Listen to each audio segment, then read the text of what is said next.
Good afternoon, my darlings. It's Tuesday, the 30th of April, and I am going to bring you this afternoon a nice little treat. Dean Koontz. Chase.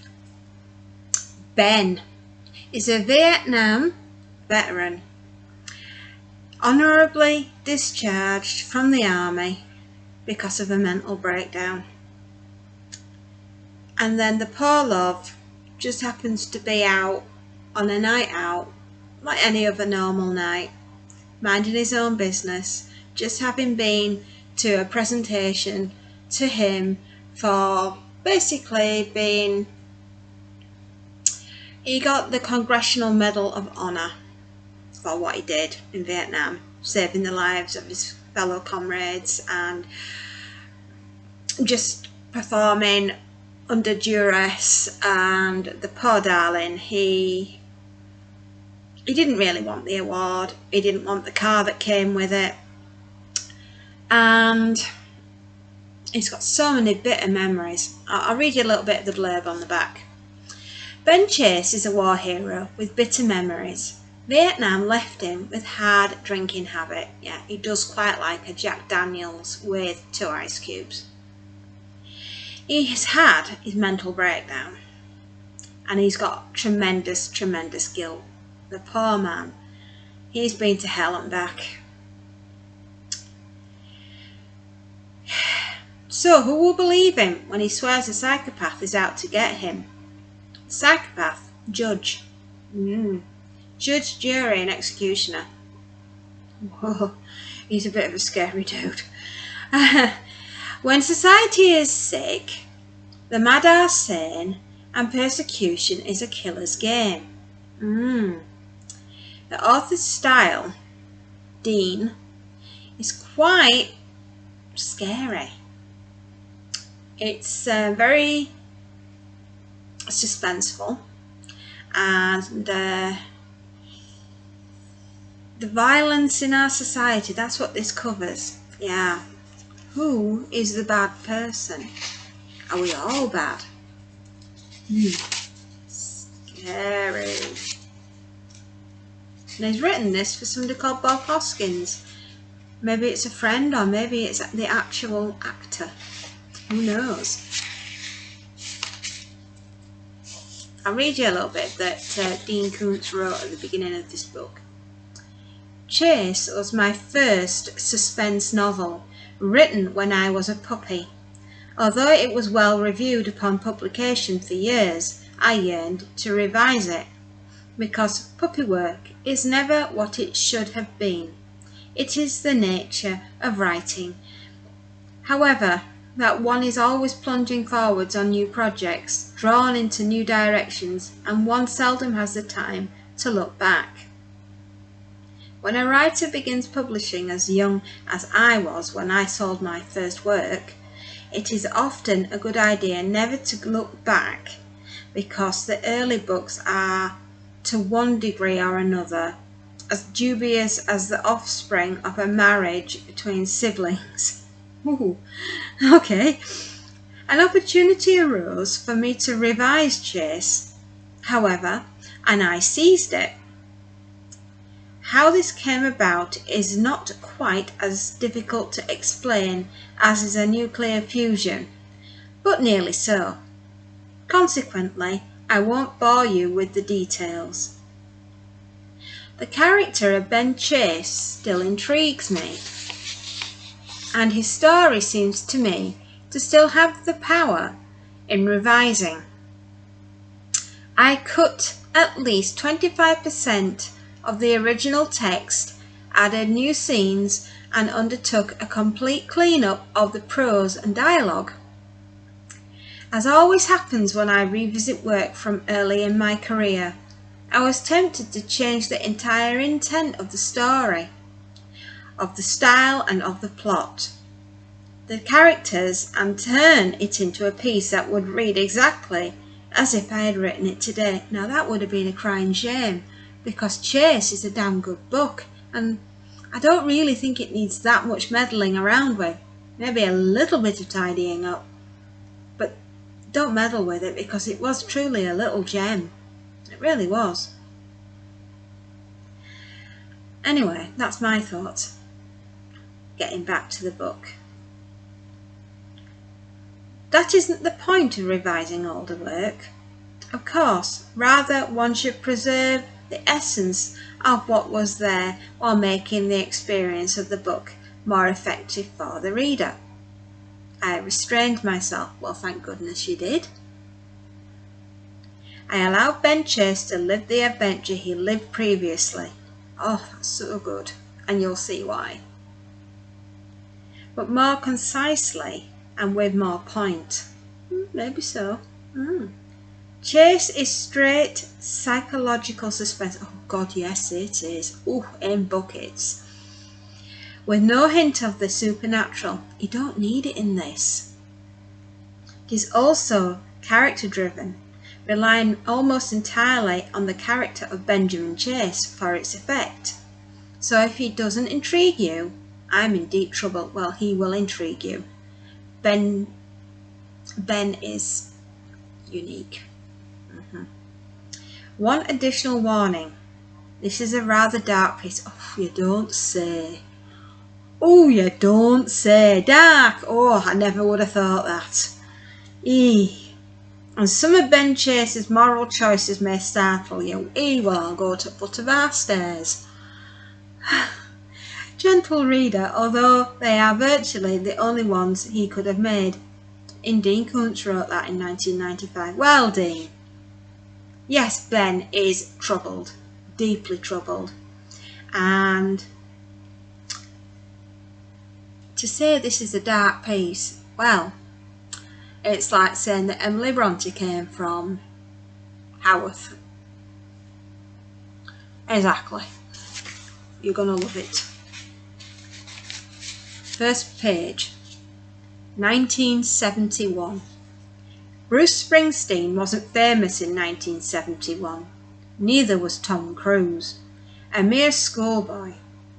Julia Roberts haunted no young men's dreams. Robin Williams, Steve Martin and Arnold Schwarzenegger, with their fortunes, were as yet unmade. Richard Milhous Nixon was President of the United States. The war in Vietnam raged. In Wilmington, North Carolina, January was a time of violence against black citizens. Arson, bombings, shootings. At the Attica Correctional Facility in New York State, the bloodiest prison riot in US history claimed 43 lives. The bestsellers list of the New York Times included The Winds of War by Herman Wouk and Another Roadside Attraction by Tom Robbins. The movies The French Connection, A Clockwork Orange, Clute, Carnal Knowledge and The Last Picture Show were from that year. Clute's a good film actually. Clockwork Orange is an excellent film. Yeah, The French Connection. 2 thumbs up for that one. I haven't seen The Last Picture Show or Carnal Knowledge. I guess I'll have to give them a little visit. The music, Carole King, John Denver, John Lennon on his own, Led Zeppelin and Elton John just beginning. Cigarette sales in the United States topped 547 billion. Wow, that's a lot of cigarettes. J.C. Penney died at the age of 95. As many as 500,000 Soviet citizens perished in the gulags during those 12 months. Evidence of government restraint. It was a different time, a different world. The term serial killer was unknown, and sociopath was also unknown. Well, my darlings, you're going to find out about a sociopathic serial killer in this novel. Ben as I explained earlier, had been presented with a special scroll detailing his supposed accomplishments and reinstating the city's pride in him. It was from the dignitaries and the mayor, and they just wanted to honour him for what he did in the Vietnam War and for all those people that he saved. Chase has also been given the keys to a new Mustang convertible, and oh, what a little beast of a car it is.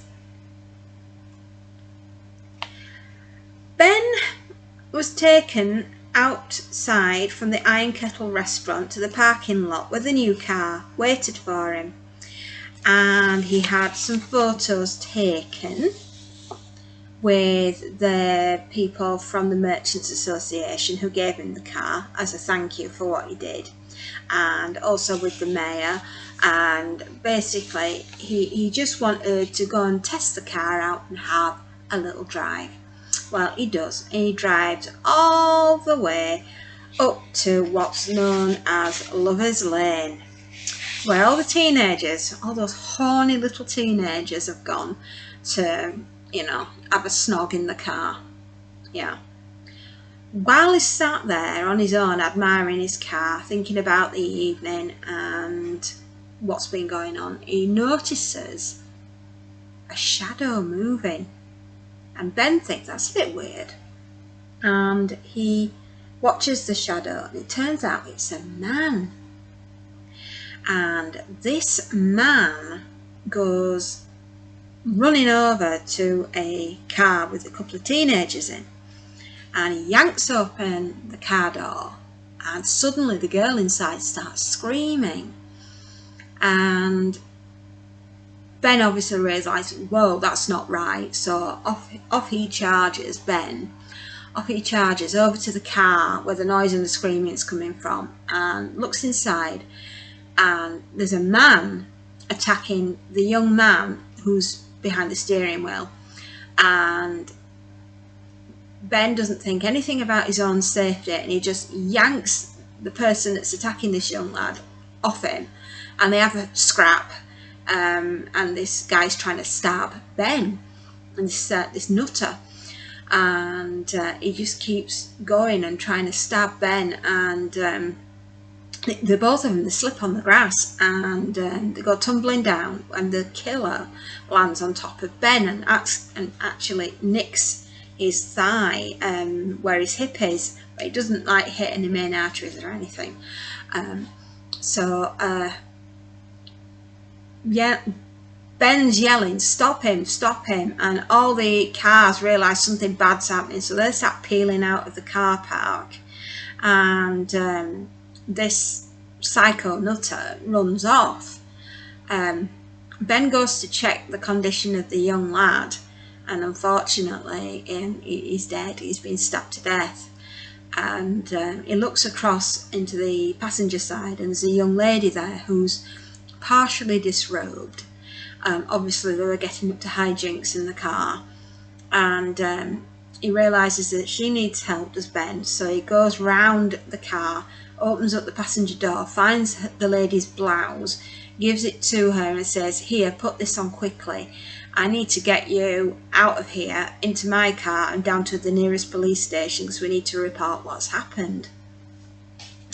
So off they go down to the police station, and they're interviewed by the police, and then they go back to the scene of the crime, find the dead body of the boy, and the police do all sorts of different checks all around to see if they can find any clues, and they interview them again, and when all that's finished they take him back to the police station, and he gets in his car, and then he goes home, and the young lady, she goes and gets taken back to her parents' house.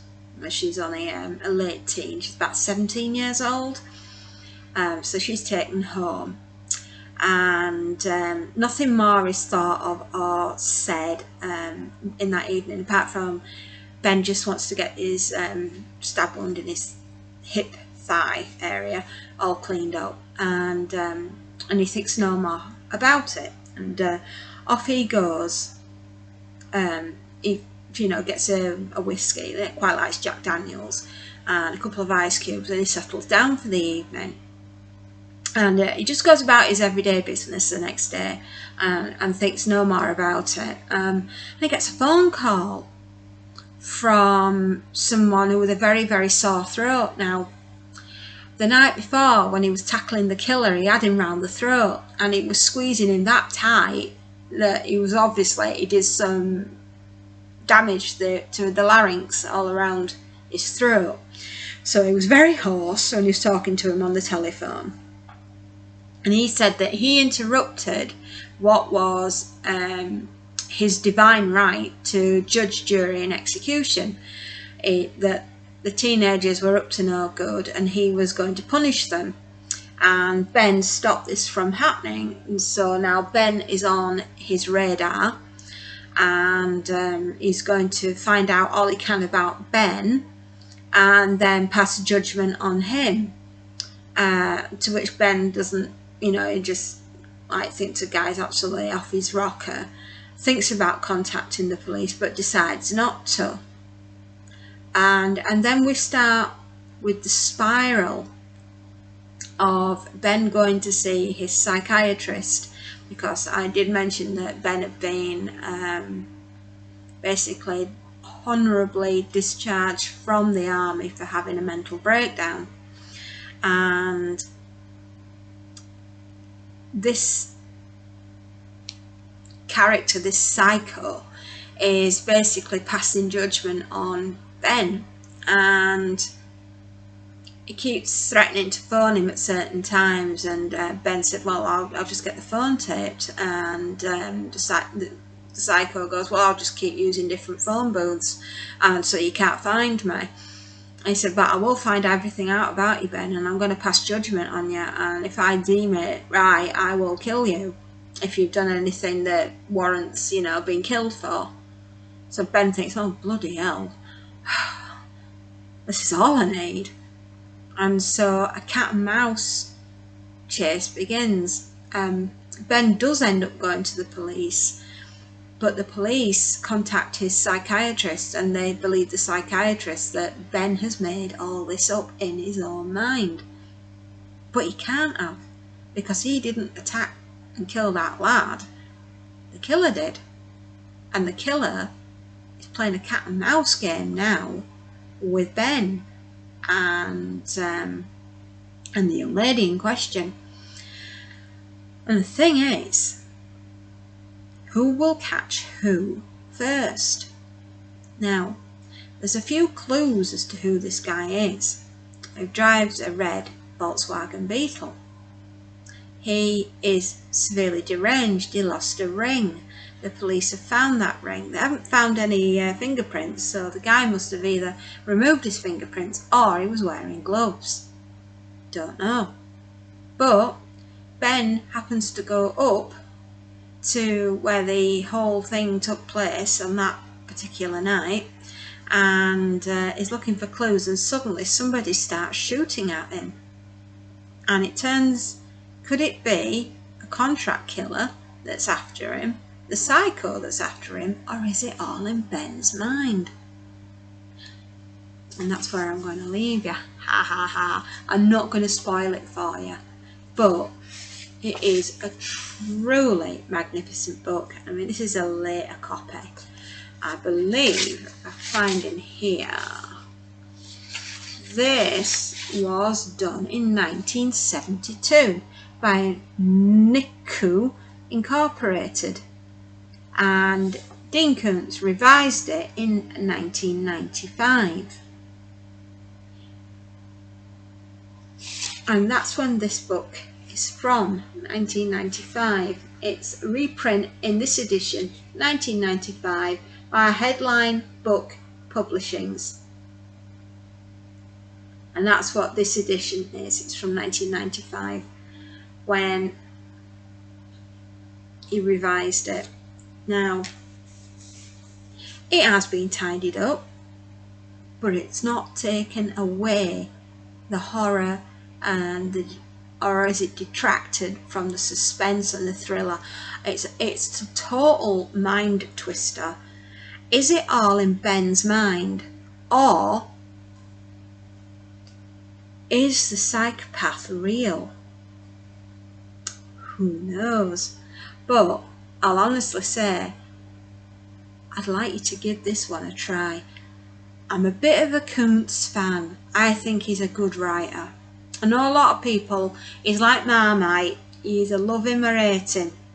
But I love him. I think he's a great writer. He's a good middle ground between James Herbert and Stephen King. He stands on his own. He's a good writer. And I've read many a book by Dean Koontz, and I must have started reading him when I was about 15. So I've been reading him a long time, because I'm 48 now.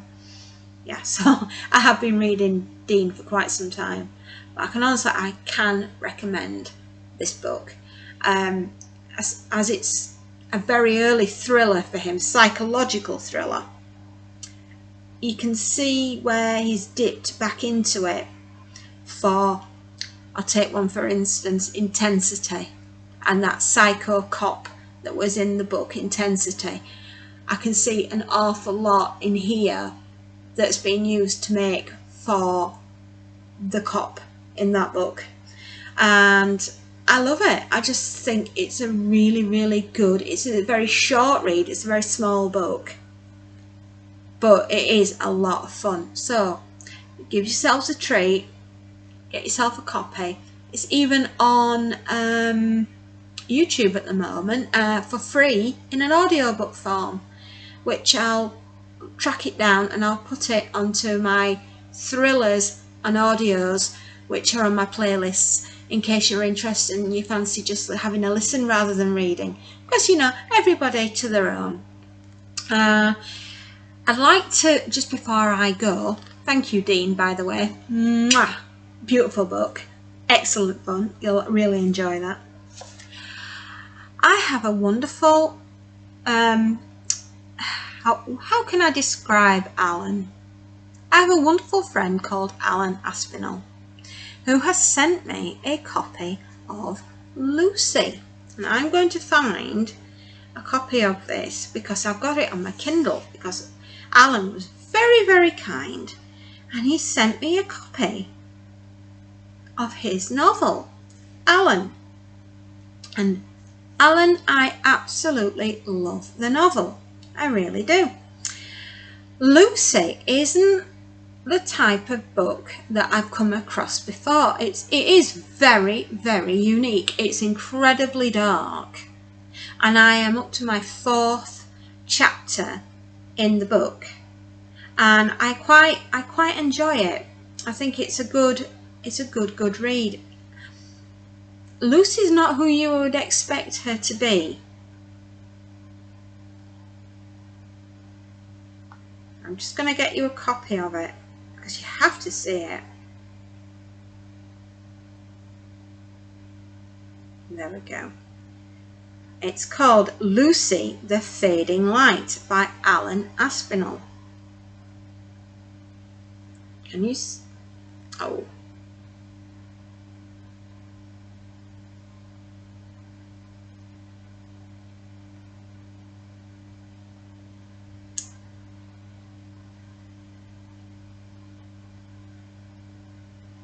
I can't do it. I was hoping to try and do it. Anyway, it's called Lucy the Fading Light, Book 1 by Alan Aspinall. And there we go. There, Lucy. You might just be able to pick it out on the screen. I can't get it any bigger than that, sadly. But not to worry. Not to worry. Still think it's an excellent book, and as I say, I'm getting up to the end of my 4th chapter, and blimey, it scared the pants off me. Absolutely, it was utterly terrifying. Like I said, Lucy is not who you expect her to be. What is a Lucy? Is Lucy actually human, or is Lucy something not of this world? I will not spoil it for you, but I will get to the end of this book and I want to give you a very nice review. And Alan, I just want to say thank you so much, my darling. That was such a lovely surprise, and I don't want you to ever give up writing. I really, honestly, I can't wait to see what comes out next. Yeah, this is absolutely fantastic. And it's not like anything I've ever read before. It is utterly unique. Yeah, enjoying it very, very much. Yeah. And the last thing before I leave, May is coming up. Horror Mayhem. Yes, I know. I'm really looking forward to it. Crimin Olly, yeah, I'm giving a shout out to Crimin Olly. He's doing the Mayhem of horror books, and I can't wait to see what he's going to come out with for his choices. But I've got a few lined up for you as well, and dare I say, Lucy will be one of them. Yes, it's just utterly unique. So yes, that's going into the Mayhem book, and I'm looking forward so much to taking part in the Mayhem of horror. It's going to be great. And Crimin Olly, like I said, can't wait to see what your choices are. And if there is anybody else who is taking part in the Mayhem, fantastic. I can't wait to see your choices. And let's keep in touch, everybody. Okay? And on that note, my darlings, I'm going to have to pop off now because mother duties call, and I've got to go and get on with dinner. Oh, my life could not get any more exciting, could it not? Anyway, happy readings, darlings, and enjoy.